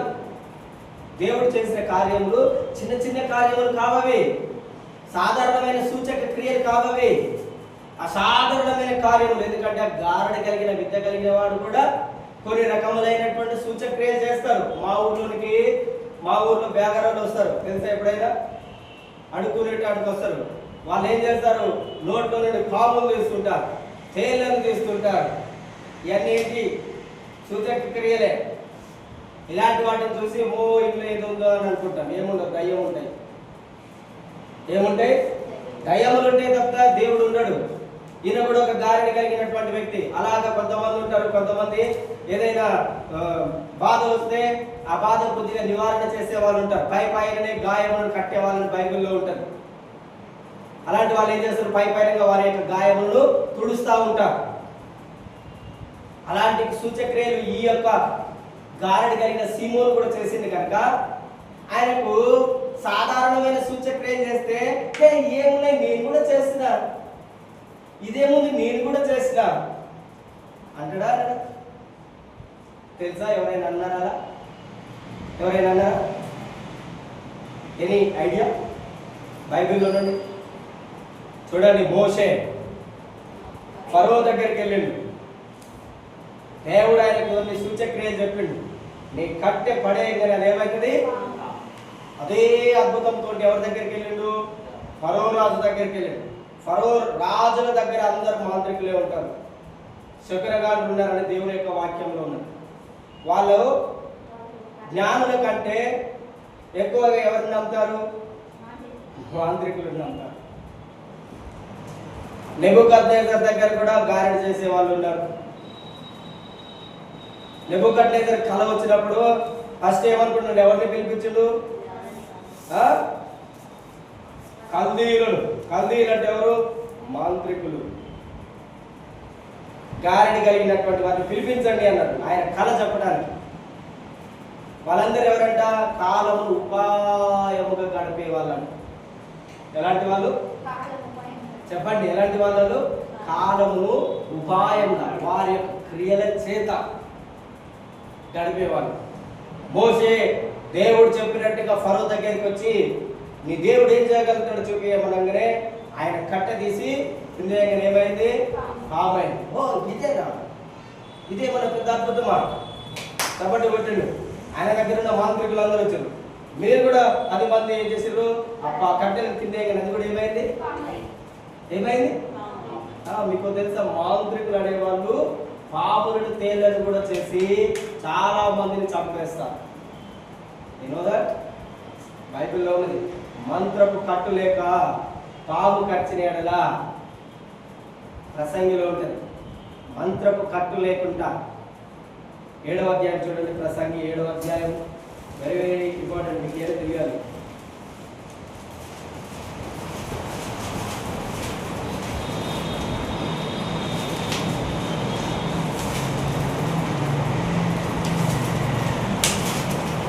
పదవ అధ్యాయము 11వ వచనం. మంత్రపు కట్టు లేక పాము కరిచిన ఎడల మంత్రగాని చేత ఏమి అంటే దీని యొక్క అర్థం ఏంటిది?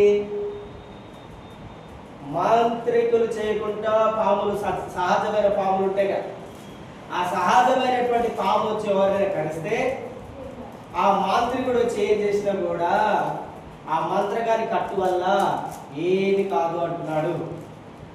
కానీ ఏ మాంత్రికుడైతే మంత్రాలు చేసి పామును పంపిస్తే ఆ పాము కరిస్తే అప్పుడు ఆయన మంత్రకు కట్టు పెడితే ఆ పాము యొక్క విషయం అనేది తగ్గిపోద్దని అంటున్నాడు.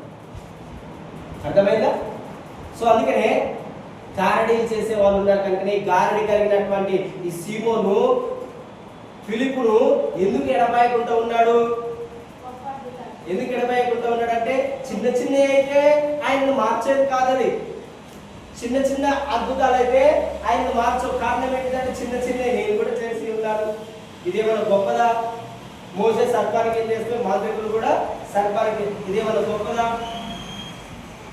చెప్పండి, ఇదేమైనా గొప్పదా?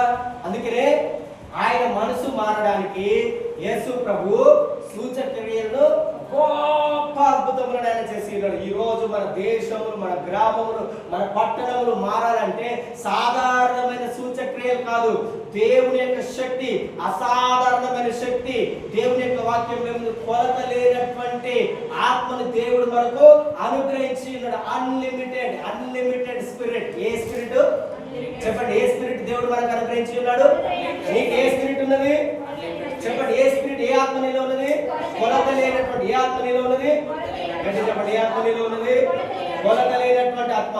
ఏ ఆత్మ? కొలత లేనటువంటి ఆత్మ మనకు కావాలి. ఈ రోజు మన దేశములు, మన గ్రామములు, పట్టణములు, మన జిల్లాలు మారాలంటే సాధారణమైన సువార్తతోటి మనము మార్చలేము. అందుకని పౌలు అంటున్నాడు, నేను మీ యొద్దకు వచ్చినప్పుడు నేను నా యొక్క సొంత మాటలను, నా యొక్క జ్ఞానయుక్తమైన తీయని మాటలను వినియోగించి మీకు సువార్తను ప్రకటించలేదు. నేను సువార్త ప్రకటించింది పరిశుద్ధాత్మ దేవుని యొక్క శక్తిని వినియోగించి నేను మీకు దేవుని యొక్క సువార్తను ప్రకటించి ఉన్నాను. హల్లెలూయా. ఆ సువార్త మీ జీవితంలో గొప్ప కార్యములు చేసి ఉందన్నాడు, అద్భుతాలు చేసింది అన్నాడు. ఈ రోజు మనకు కూడా అదే పవర్, అదే శక్తి, అదే పరిశుద్ధాత్మ దేవుడు మన జీవితంలో మనం కలిగి ఉన్నప్పుడే మన పట్టణములను మనం కదిలిస్తాం, మన గ్రామములను మనం కదిలిస్తాం, మన దేశములను మనం కదిలిస్తాం. లేకుంటే మన వలన సున్నా పని కూడా మన వలన కాదు. హల్లెలూయా. మన వలన ఏం కాదు, సున్నా. అందుకనే నువ్వు దేవుని అడగండి, అంత్య దినములలో ప్రభువా అందరి మీద, మనుషులందరి మీద నా ఆత్మను కుమ్మరిస్తానన్నావు. ఇదిగో నీ చివరి దినములు నా మీద నీ ఆత్మను కుమ్మరించు. దేవుణ్ణి అడగాలి. ఏం అడగాలి దేవుణ్ణి? నా మీద ప్రభువా నీ ఆత్మను కుమ్మరించు. నేను ఇక్కడ ఉన్నాను, నేను నీ యొక్క శక్తి లేకుండా, నీ పరిశుద్ధాత్మ లేకుండా నేను వెళ్తే నేను మోసపోతున్నాను, అవమానపడుతున్నాను, నా వలన ఏమి కావట్లేదు. దేవుణ్ణి అడగాలి, దేవుణ్ణి అడగాలి, వెలని చెల్లించాలి. ఈ రోజులలో వెల చెల్లించడానికి ఇష్టపడట్లేదు. వెల అంటే నీ టైంని వెచ్చించాలి. ఏదో సింపుల్గా నీ దగ్గరకు వస్తుంది అనుకుంటున్నారు. సింపుల్గా ఏది నీ దగ్గరకు రాదు. సింపుల్గా ఏదైనా నీ దగ్గరకు వస్తుంది, దాని యొక్క వాల్యూ నీకు తెలియదు. కానీ చాలా మంది అదే బాధలో ఉండడానికి ఇష్టపడుతున్నారు, అదే దుఃఖంలో ఉండడానికి ఇష్టపడుతున్నారు. అయినా పర్వాలేదని దేవుడి మీద నిందేస్తుంటారు. మాకేం చేస్తుంది దేవుడు? దేవుడు నాకేం చేసిండు? ఎందుకు మీరు ఆ మాట అంటున్నారంటే నీ దేవుని యొక్క పరిశుద్ధాత్మను నువ్వు రుచి చూడలేదు. దేవుని యొక్క వాక్యంలో యెహోవా ఉత్తముడని నీ రుచి చూచి నీకు ఆ రుచి ఇంకా కనబడలేదు.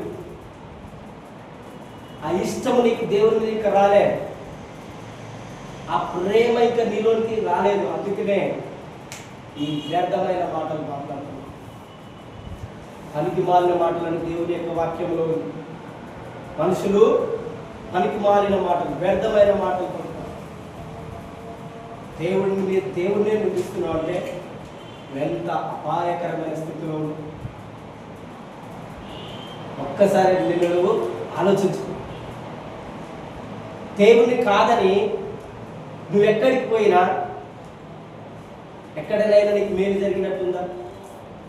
దేవుణ్ణి కాదన్నావు. చాలా మంది సంఘములోనే దేవుణ్ణి కాదు, దేవుడి వల్ల ఏం చేస్తలేదు. వాక్యం చెప్తున్నాడు అంతే. సేవకుల్లో శక్తి లేకపోవడం వల్ల ఈ మాటలు పలుకుతున్నారు. ఈ మాటలు ఎందుకు పలుకుతున్నారంటే దేవుడు చేస్తాడులే, ప్రార్థన చేయమంటున్నాం కానీ ఎప్పుడు చేస్తాడు? దేవుడు చేస్తాడని చెప్తాడు కానీ ఎప్పుడు చేస్తాడు? ఆ దేవుడు చేస్తాడని చెప్తున్నావు కానీ దేవుడు అంటున్నాడు నీ వలనే అది జరుగుతుంది. నువ్వు వారికి తండ్రివి, కాపరివి, నేను నిన్ను నియమించి ఉన్నాను. నువ్వెందుకు వారిని సరిచేయలేకపోతున్నావు? వారికి ఆ శక్తి, ఆ పరిశుద్ధాత్మ శక్తి, ఆ పరిశుద్ధాత్మ దేవుడు లేకపోవడం వల్లనే వారు వ్యర్థమైన వాటిని వెతుకుతున్నారు. కారణం కారణం ఎవరు కాదు, మీరే. ఒకవేళ మీరే దేవుని యొక్క శక్తిని, పరిశుద్ధాత్మ శక్తిని వారికి డెమాన్స్ట్రేషన్ చేసినట్లయితే, వారికి చూపించినట్లయితే ఎందుకు దేవుని నుండి దూరం అయిపోతుంది? ఈవెన్ కొంతమంది దేవుని యొక్క శక్తిని చూసినప్పటికీ కూడా మాకేం కావట్లేదని చెప్పేసి ఏమైపోతున్నాము? దూరం అయిపోతున్నాము. శాపములను కొని తెచ్చుకుంటున్నాము. డేంజర్. దాని వెనుక ఒక అపవిత్రాత్మ ఉంటుంది. ఇక్కడ ఉంటే దేవుని యొక్క ఆత్మ ఉంటుంది. దేవుడు ఏదో ఒక రోజు అని విడుదలిస్తాడు. కానీ అక్కడ పోతే లేనిపోని దురాత్మలను ఇంకా కొని తెచ్చుకోవాలి. లేనిపోని వాటిని కొని తెచ్చుకోవాలి. నేను మనో వేదనతో, దుఃఖంతో, నా యొక్క బాధ కూడా అదే. దేవా, నీ శక్తిని నేను కనపరచాలి, నీ యొక్క మహిమని. లాస్ట్ డేస్ అన్నావు తండ్రి.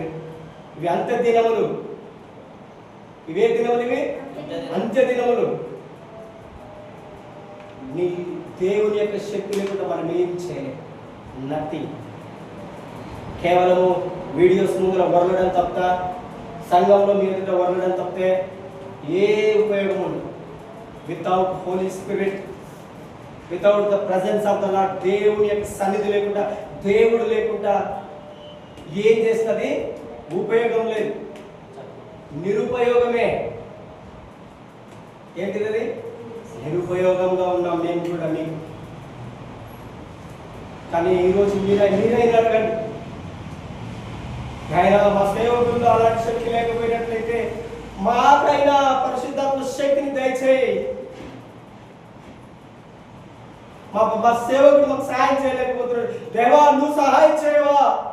నీ శక్తి నా మీద కుమ్మరించి మీరైనా వెళ్తా. దేవుడిని అడగండి, దేవుణ్ణి అడగండి. అంత్య దినములందు మనుషులందరి మీద నా ఆత్మను కుమ్మరిస్తాడండి. దేవుడే తన ఆత్మను కుమ్మరి. నువ్వు అడగట్లేవు, దేవుడేమో ఇవ్వాలనుకుంటున్నాడు. అన్లిమిటెడ్. చాలా మంది టైం పాస్ చేయడానికి ఉంటున్నాం. సేవకులైనా విశ్వాసులైనా టైం పాస్ చేయడానికి, ప్రార్థన లేకుండా, దేవునితో సహవాసం లేకుండా, దేవుని దర్శించకుండా. పౌలు అంటాడు, నేను దేవుని దర్శన ప్రకారం వచ్చి ఉన్నాను. దర్శనం లేకుండా, దేవునితో దర్శనం లేకుండా దేవుని పని చేస్తున్నాం. అది ఎలా సాధ్యమవుతుంది? ఎలా సాధ్యమవుతుంది చెప్పండి? విలువైన తన యొక్క రక్తమును చెందించి ఉన్నాడు దేవుడు. ఆయన రక్తంలో కడగబడిన ప్రతి ఒక్కరికి పేతురు చెప్తున్నాడు, ఇది ఉచితము. 2వ అధ్యాయం 38వ వచనం, అపోస్తల కార్యము 2వ అధ్యాయం. పేతురు, మీరు మారు మనసు పొంది పాప క్షమాపణ నిమిత్తము ప్రతివాడు యేసుక్రీస్తు నామమున బాప్తిజం పొందండి, అప్పుడు మీరు పరిశుద్ధాత్మను వరములు. మీరు మారు మనసు పొందండి. బాప్టిజం తీసుకున్నాం, కానీ మనసు మారలేదు. ఏం మారలేదు మనలో? మనస్సు అనేది మారట్లేదు. దేవుడు ఎప్పుడు నిన్ను నూతన పరుస్తాడో తెలుసా? నీ మనసు మారి రూపాంతరం చెందాలి. అందుకనే మొట్టమొదటి ఒక వాక్యం చూపించాను. మొదటి సమూయేలు 10వ అధ్యాయం 6. పరిశుద్ధాత్మ మన మీదకి వచ్చినప్పుడు మాత్రమే మనకు నూతన మనస్సు వస్తుంది. పరిశుద్ధాత్మ మనలోనికి రావాలంటే నేను మారు మనసు పొందుకోవాలి. కఠిన హృదయం దేనికి? ఏం సాధించడానికి మనం కఠినంగా, దేవుని పట్ల కఠినంగా ఉంటే ఏం సంపాదించుకుంటాం? కఠినంగా ప్రవర్తిస్తే, నా ప్రవర్తన కఠినంగా ఉంటే, దేవునికి తగిన సమయం ఇవ్వకుండా, వాక్యం చదవకుండా నేను కఠినంగా ఉంటే నా వలన ఉపయోగం ఏముంటుంది? నా సమయం వ్యర్థమైపోతుంది. నా దినం దేవుడు ఏం చేస్తున్నాడు? నేను బెడ్ మీద అలానే పడుకొని, మంచంలో అలానే పడుకొని ఉంటే నాకు ఉపయోగం ఏముంటుంది? దేవుడు ఏం చేయట్లేదు, నేను ఏదో ఒక పని చేసుకుంటానని చెప్పి పని చేసుకుంటే ఏం ఉపయోగం ఉంటుంది? దృశ్యమైనవి కాదు, అదృశ్యమైనవి. దేవుడు అంటున్నాడు, మారు మనసు పొందుకో. పరిశుద్ధాత్మ దేవుడు నీ మీదకి వస్తాడు. చాలా మంది నల్గొండ పట్టణంలో కావచ్చు, చాలా మంది బ్యాప్టిజం తీసుకున్న వాళ్ళు ఉన్నారు. కానీ ఎందుకు పరిశుద్ధాత్మను పొందుకోలేకపోతున్నారు? రీజన్ ఏంటి? కారణం ఏంటి? బ్యాప్టిజం తీసుకున్నాం కానీ మనస్సు రూపాంతరం చెందట్లేదు, మనసు మారట్లేదు. పౌలు అంటున్నాడు, మీకు మాత్రమే కాదు, మీకును మీ పిల్లలకును దూరస్తులందరికీ యేసు ప్రభువుని తమ స్వంత రక్షకునిగా అంగీకరించిన ప్రతి ఒక్కరికి ఈ పరిశుద్ధాత్మ మీ మీదైతే పరలోకం నుండి దేవుడు మా మీద తన యొక్క ఆత్మను కుమ్మరించిండో అదే ఆత్మ ఈరోజు దేవుని యొక్క వాక్యం వింటున్న మీ అందరి మీదకి అదే పరిశుద్ధాత్మ దేవుని శక్తి వస్తుందని దేవుడు పేతురు ద్వారా చెప్పి ఉన్నాడు. మీకు మాత్రమే కాదు, మాకు మాత్రమే కాదు, దూరస్తులందరికీ అన్నాడు. యేసు ప్రభుని ఎరిగిన వారందరికీ అన్నాడు. ఈరోజు ఎంతో మంది నల్గొండ పట్టణంలో యేసు ప్రభుని ఎరిగినటువంటి జనులు ఉన్నారు. కానీ వాళ్ళు ఎందుకు పరిశుద్ధాత్మ శక్తిని పొందుకోలేకపోతున్నాం? ఆత్మ శక్తి మనలో లేకపోతున్నది. మనసు ఇంకా మారట్లేదు. ఈరోజు నేను మీ అందరి కొరకు ప్రార్థన చేసినా కూడా నీ మనస్సు అనేది మారకపోతే ఎలా నువ్వు రిసీవ్ అనేది చేసుకుంటావు, పొందుకుంటావు? గారడి కలిగినటువంటి విద్య కలిగిన వాడు ఫిలిప్పుని ఎడబాయకుండా ఉండడానికి కారణము, ఫిలిప్ ఏమన్నా అసాధారణమైన వ్యక్తి? నో. ఆయన ఎడబాయకుండా ఉండడానికి ఒకే ఒక రీజన్, పరిశుద్ధాత్మ ఆయనలో పనిచేయటము. ఎవరిలో? ఫిలిప్పులో.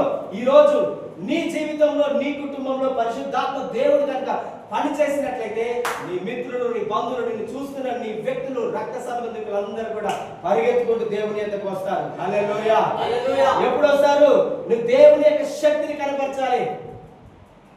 ఈ గారడి కలిగినటువంటి సీమను ఎలా పరిగెత్తుకొని వచ్చిండు ఫిలిప్పు దగ్గరికి?